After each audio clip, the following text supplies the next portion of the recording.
Welcome to car camping with Zoe. I've just come back from an epic 28 days car camping around Scotland. I've had the most amazing time sleeping wild for a month during October 2020. So this is my trusty friend. This is Derek. He's Skoda Octavia estate. So out of the 28 nights, I've spent 21 nights sleeping in Derek, and I'm going to show you how that happens. One night in my tent and 7 nights in mountain bothies as well, just when I fancied a little bit more space and adventure. But it's been a great time, and I'm going to show you how I did that.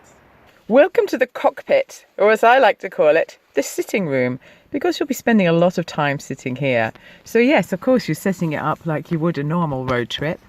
You've got some snacks, you've got your water, we've got a satellite navigation system. I use Maps.me because I can download that and it works offline, which is handy if you're going somewhere remote like the Highlands and Islands of Scotland. Really essential if you're car camping is a nice thick microfiber cloth to wipe up any condensation that you'll get in the morning, so you can leave that to dry by the heaters here.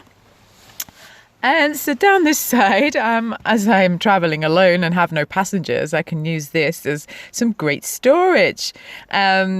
Because I like the outdoors a lot, I have 3 rucksacks with me. Depending on the type of trip you're taking, you may need less. So down here we have a nice folding chair. So this is really handy for sitting and having a picnic in good weather from the back of your chair and watching the sun go down.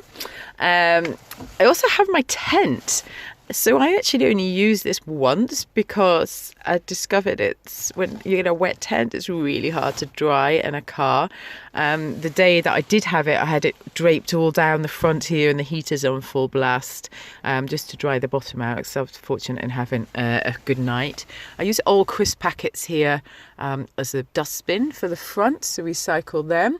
I have an umbrella down here, and there's a sort of mid-sized rucksack here, and here I can store hats and jackets and warm items. Really great car camping hack I'm so glad I bought is the car kettle. So you can pick these up really cheap on the famous auction site. This is 3/4 litre you can hold in here.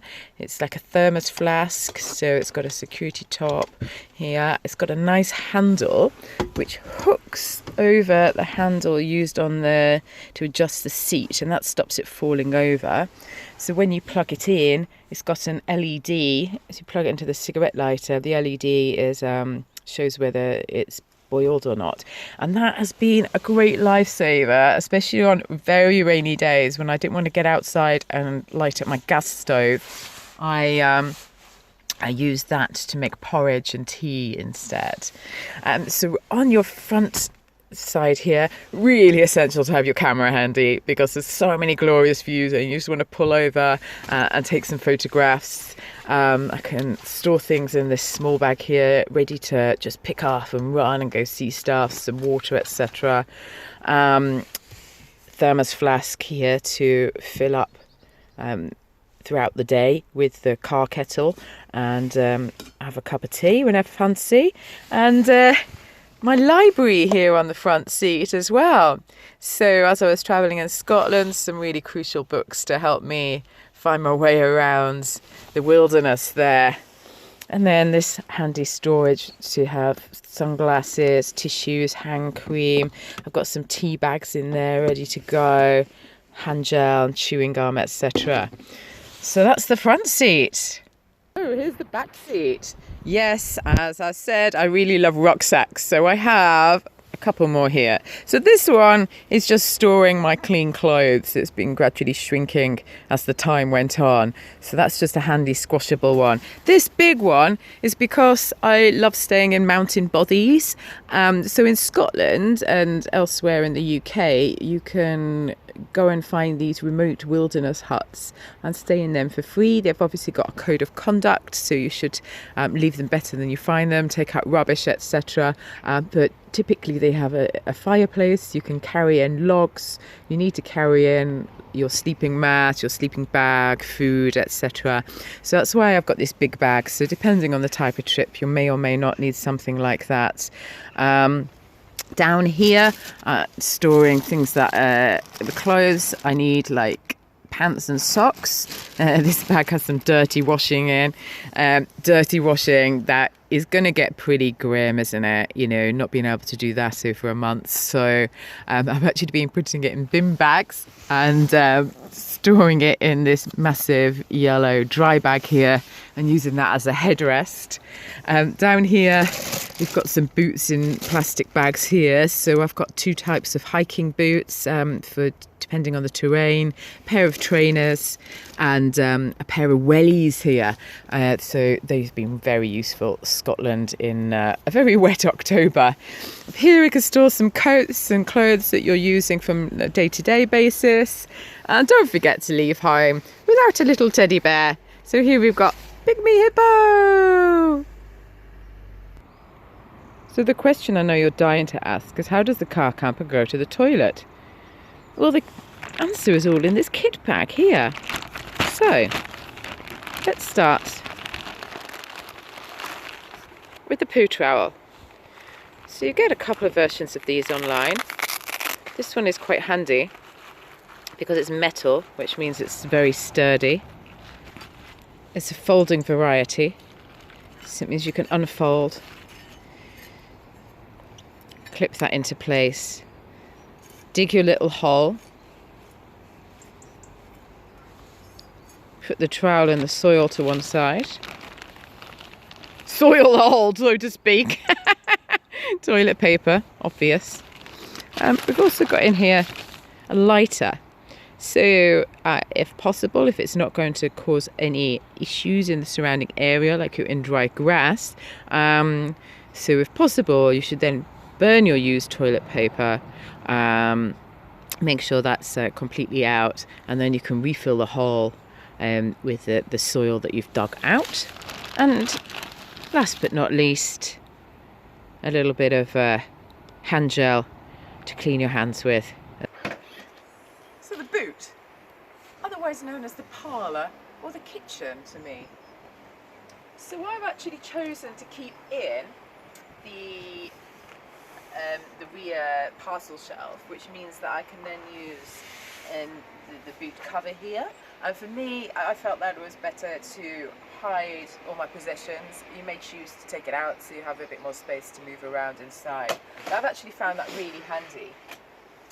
A great feature about the Skoda Octavia is we've got a 12 volt point here in the back, and so I've put in a double USB charger, so that means I can charge even more items throughout the day when the engine's running here, which is brilliant.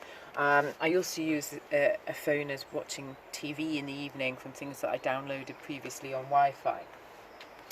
So in the back here we have a cool bag, so obviously storing fresh food.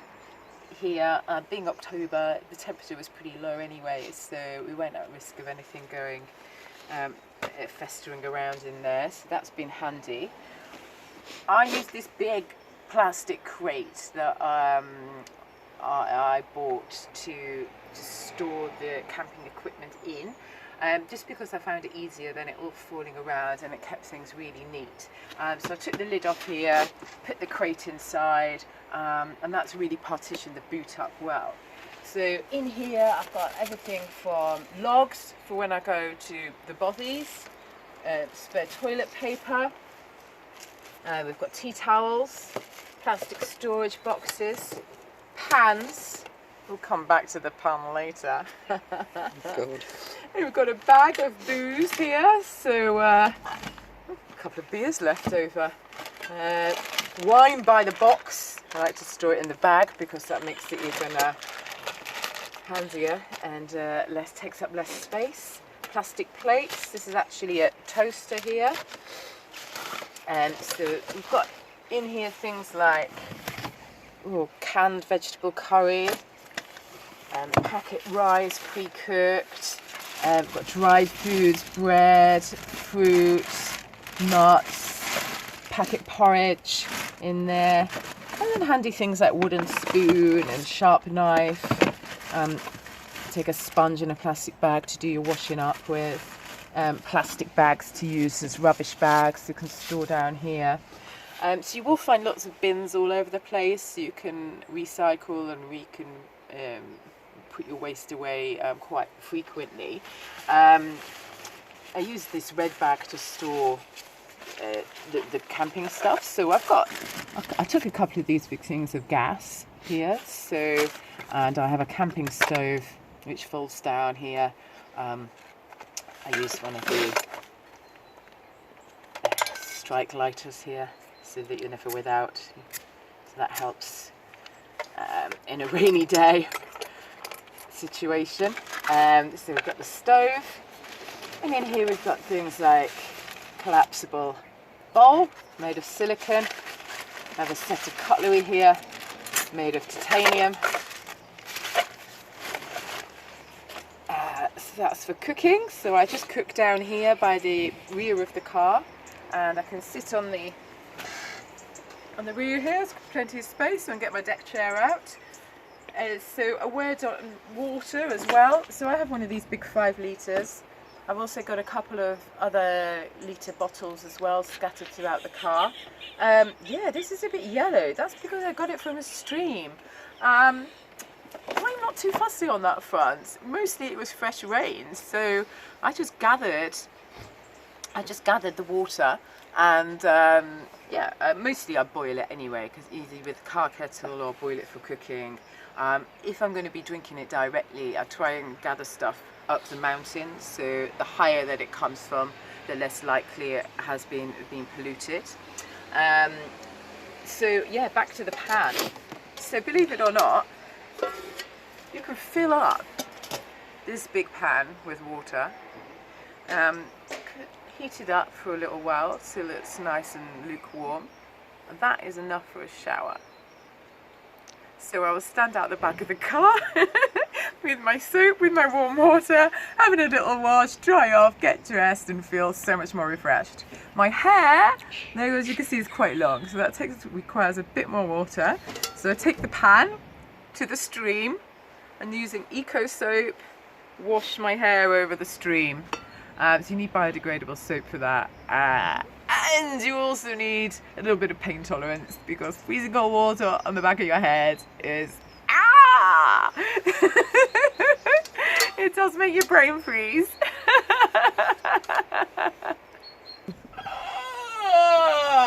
It's been a busy day adventuring, so now it's time for bed. So this bag contains my homemade screens. So just put the cool bag over here out of the way and unfurl what we've made here. So I used insulation, which you can buy from any hardware store, and insulation is normally designed for sheds, inside your van, inside your house. So it's like bubble wrap, but like a foam backed one. And what I did was, it's really quick to put them away. So what I did was cut them to size, poked holes, and put in some suckers. It's also very easy to do this from inside the car. In fact, it's somewhat easier because you don't have to run around on the outside, especially if it's raining. You just need to be a bit flexible to climb from the front seat to the back seat and get them in. What they do is actually insulates, because as you can imagine it gets quite cold, and there's a lot of heat loss through the window. So these actually insulate, and you'll find that they reduce the condensation significantly. However, you are breathing hot air in a cold environment, so you need to open the windows a tiny crack at night. So just a tiny little bit. And what I did is I bought these rain deflectors, because otherwise if you've got the window open and it's a rainy night, then you're getting a lot of rain come in. So these just let it drip off, so it's safe to open the window. Because I was camping in October, there wasn't any midges or any flying insects, so I'm going to have a new method for the summer when the midges can climb it. So let's just put this front one on. So the other purpose of having these is they're basically blackout blinds for inside the car. So when you're in here, this blocks out a huge amount of light. Although obviously there are a few cracks around, but you're really going to be nicely protected from the sunlight. And it's going to keep out any prying eyes as well. So let me show you how I normally come to bed. So take off my shoes here, take the key out of the ignition. There's a nice handy switch on the Skoda Octavia that locks all the doors as well, just by pressing one switch, so that's really handy. So you can keep everything nice and secure. So now we're going to go round the back. See you in a second.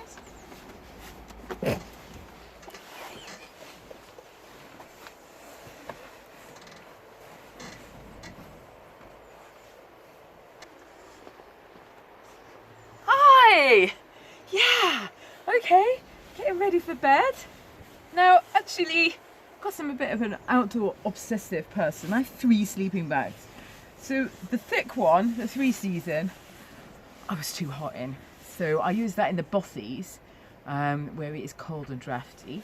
But inside the car, I've got a very thin down bag, which I get in, and then a very thin summer bag, which I use just as a duvet on the top. And that can wrap around my shoulders here. So there was a small gap between where the seats fold back and the boot begins. So I padded that with some yoga mats, blankets and things, and that's unnoticeable now. So on here, I've just got a thin insulation mat, a blanket and a thermarest. And so that actually makes it really, really comfortable. I've got a couple of pillows here, so we can stack them up against the dirty washing headrest, and that makes a nice evening reclining pose here. So from here I can reach, this is really handy if you've got a wash bag with a hook on, so that can hang off the car. So I've got toothpaste, essential items here, and a crate down in the footwell here with other types of tissues and baby wipes and that sort of thing. Mouthwash. Oh, this is very good. Something like, you know, what you use in camping festivals, like a dry wash as well, that helps sort of sanitize armpits, etc., and feet. What's really handy here as well is I've put a pair of flip-flops in the little pockets here. And so in the night, if you need to get out to go to the toilet, or when you first get out in the morning, you can just pop your flip-flops on and get out of the car rather than having to clamber over the front seat to get your shoes or reach around for them. So just come inside a moment, come inside and have a look. I'm just going to take one of the panels off, otherwise we won't be able to see inside here. So yeah, it's pretty dark. And I've got everything at hand, so I've got a bottle of water ready if I'm thirsty in the evening down here. I've got my clothes, and the advantage of this design of car is it's really handy. It has this shelf, and this shelf forms part of the boot cover. But in here, I've got really essential items. So I've got a small speaker, I've got a head torch, I've got some books, my Kindle, some electrical items here for charging. This is quite good. This is a USB charger for batteries for my head torch. And for light in the evening, what I have used, this is basically something I bought for another expedition, but it's a solar panel, and that charges up in bright sunlight, but it's also a battery pack, and this has enough charges to charge your phone 7 times, so it's 25,000 megahertz. mega amperes, whatever they're called, and you can press this and it's got a really bright LED light, and this at night lights it up. Actually the beam is a little bit cold, so in future I would buy some sort of USB stringy light with a warmer spectrum, because this is fine. I mean, it's perfect, and you can charge it up from the sun or from the USB port here as well from your car. So right, snuggling down now. Got some bed socks. You never get cold with bed socks. Tuck up here. Tell you what, folks, I've had some of the best night's sleep here in my car. Derek is a great host. Pygmy Hippo keeps me company at night. It's warm, it's cozy, it's safe from the elements. Ah, night night, folks.